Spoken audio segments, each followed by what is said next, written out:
Nighthawks are grooving for the moment. Ball wants to throw again to the sidelines, and he threw it into the hands of Eastern Illinois. Nick Horne with the interception.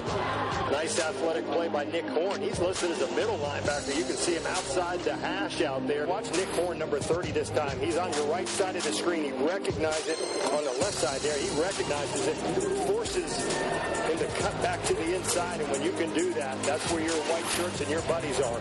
Force that run back to the middle, and everyone else was able to gang tackle him. Game over. Eastern Illinois wins it. Look at the celebration in midfield. Looks like a dog pile out there. Well, here's a team that comes on the road, has to sit through almost a 3-hour rain delay or lightning delay, and they were able to keep it together.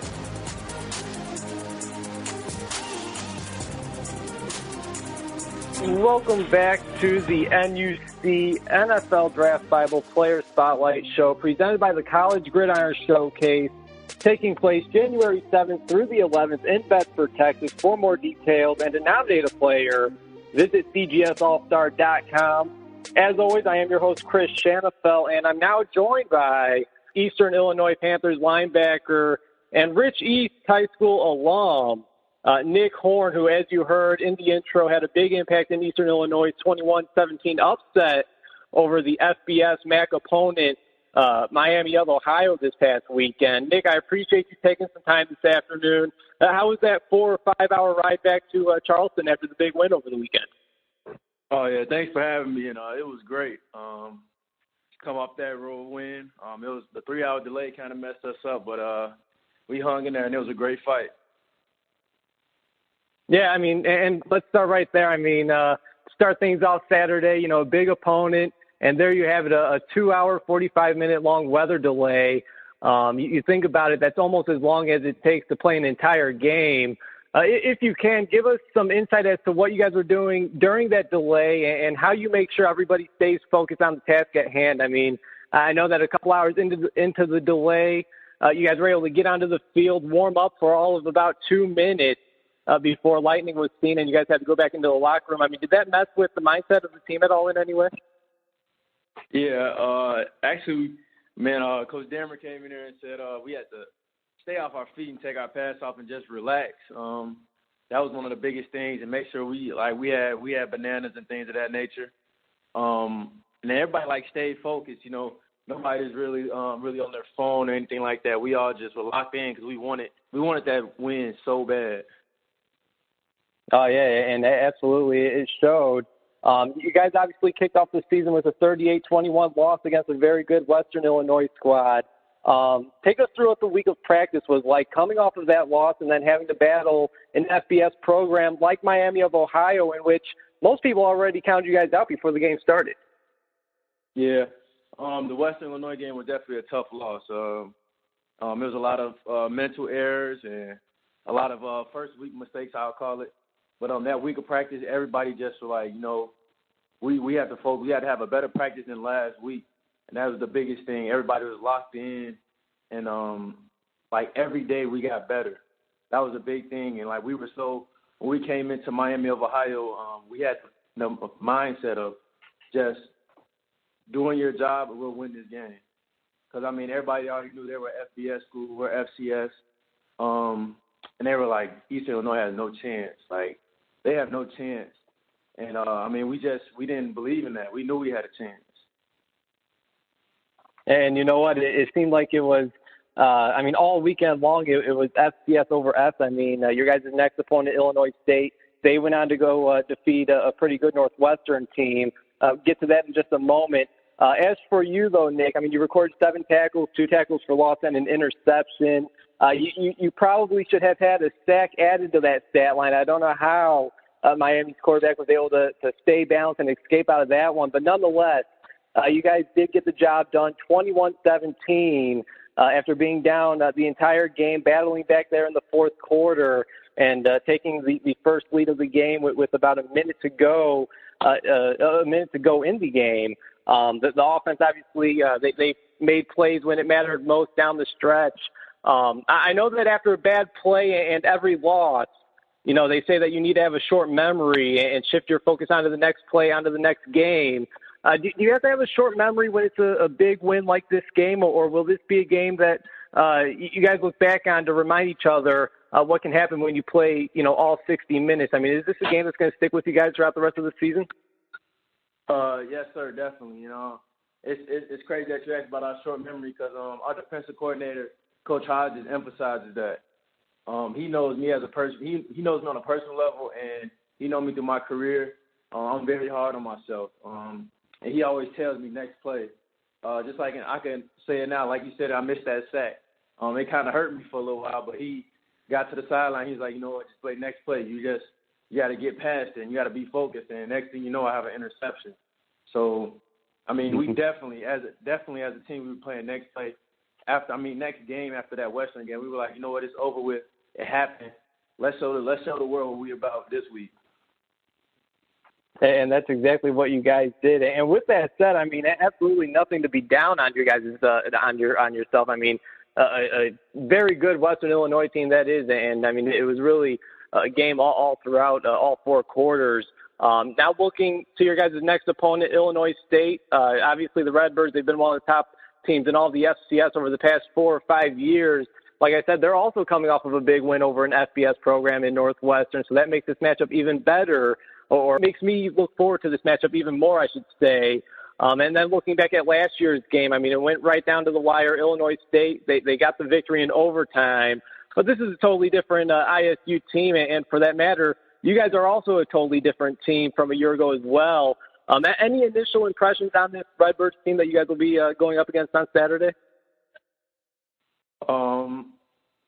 Actually, we just know it's going to be a dogfight. We know that their offense is very explosive. They have a lot of weapons, and they have a new quarterback. So we're just watching film on him and things of that nature. But it's going to be a dogfight. And our defense, we're not going to light up at all. Letting up, I'm sorry. But we're going to come at them with everything we got. Just like they seen against us against Miami of Ohio, we're looking for a fight. We look forward for a fight, actually, and we're going to be ready for it. Yeah, I like it. And if it's anything like last year's game, I mean, a dogfight would be the perfect way to describe it. Again, we're talking with Nick Horne, Eastern Illinois Panthers linebacker, coming off of a big victory over Miami of Ohio. I'm Chris Shanfeld here on the NUC NFL Draft Bible Player Spotlight Show presented by the College Gridiron Showcase. And Nick, just a few more questions, and then I'll let you go. Really do appreciate you taking some time.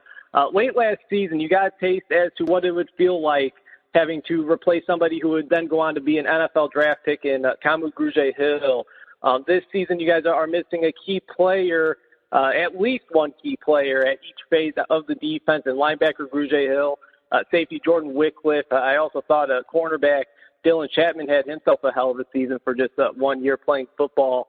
And then, of course, co-OVC Defensive Player of the Year, defensive tackle Dino Fonte. I mean, how do you feel you guys have done so far 2 games into the season in replacing what those guys brought not only onto the field, but in the locker room as well? I got to think that those guys were looked at as leaders by the defense and the team as a whole. I honestly think we're doing really great. Deshaun Smith, a corner that played against Western, he had 2 deflections against Western. Jarvis Williams, who's fulfilling Dino Fonte's position, he's been playing wonderful. You could say he had the game-winning sack against Miami of Ohio that changed the game. And then me behind Kamu, I just learned so much from him last year, and he taught me so much from last year that now I can just play and not really worry about things. He taught me how to read things and a lot of things, actually, that I never even thought about before even meeting him. So I think we did our defense is really solid right now. Just like last year, I don't think we fell off at any position. And if I'm not mistaken, Nick, you actually came to Eastern Illinois as a defensive back. Is that right? Yes, sir, as a safety. And what has that transition been like? I mean, now, obviously looking at the pro game, totally different from the college game. But looking at the pro game, we're kind of seeing those in-the-box safeties kind of come on down a little bit more, and they're more of a linebacker nowadays. How's the transition been like for you to the linebacker position? And you mentioned, being able to learn from Grugier-Hill and what's it also like playing alongside a tackling machine in Seth McDonald? It's actually it was a big difference at first. I'm still having problems with bending my knees, playing more of a linebacker stance instead of a DB stance. That's what my coach is getting on me now. But just being around them, especially next to Seth, he reads things a lot quicker than me, and he's actually teaching me how to read things a lot like him now. But he's everywhere. He's sideline to sideline. And that's how I want to label myself as a linebacker. And the transition was pretty hard. But after I had a great coach, Coach Hodges. He played linebacker at Texas A&M, and he taught me a lot of things you could not really teach somebody in one season. He taught me over a summer, and he turned me to I think a really good linebacker. Yeah, absolutely, and a lot of knowledge there, specifically with the linebacking core there, with Coach Hodges, with Seth McDonald, with Grugier-Hill last year. A lot of knowledge there with the linebacking core at Eastern Illinois. And, this is a question that I've always wondered. And I guess I could just ask you, Nick, I mean, coming over from Winona State, you transferred to Eastern Illinois. What is it about Eastern Illinois that attracts so many of these athletes that decide to transfer, whether they're transferring down from a FBS program or transferring up from a Division II, Division III program? What is it about Eastern Illinois that attracted you to go there and obviously get an education at Eastern Illinois and then suit up for the Panthers? Well, honestly, I wanted to come closer to home, and I knew I could. I wanted to play better football. I wanted to play D1 football. That was my goal ever since Rich East days, and I thought I was settling for D1. I was like, I know I could play that's why I went D2, and I don't want to go D1.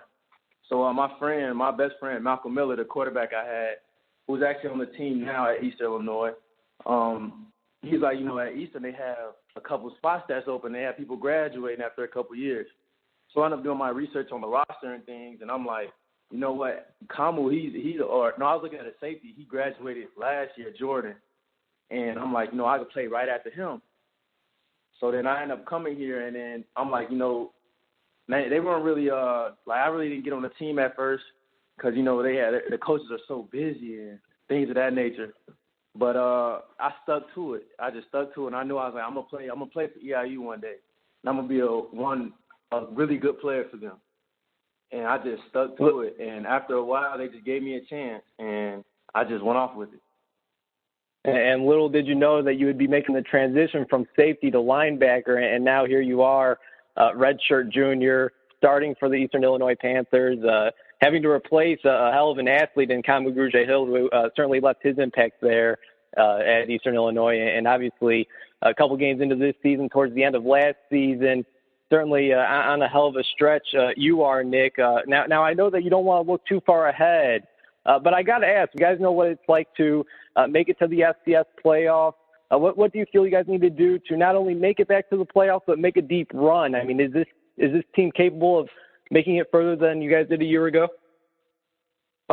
Yes, I actually believe so. The thing we're big on this year is consistency, and that is going to be a big thing in this season. We're going to take it each week at a time, but we're going to play consistent. We know we're going to have adversity at some times, but we're going to play consistent. And if we play consistent, I believe we'll be one of the best teams in the FCS. All right, there you have it. Well, Nick, really do appreciate you calling in. Congrats on all the success. Of course, congrats on the scholarship that you earned prior to this season, and best of luck this Saturday against Illinois State. Should be a great game. Like you said, should be a dogfight. All right, thank you.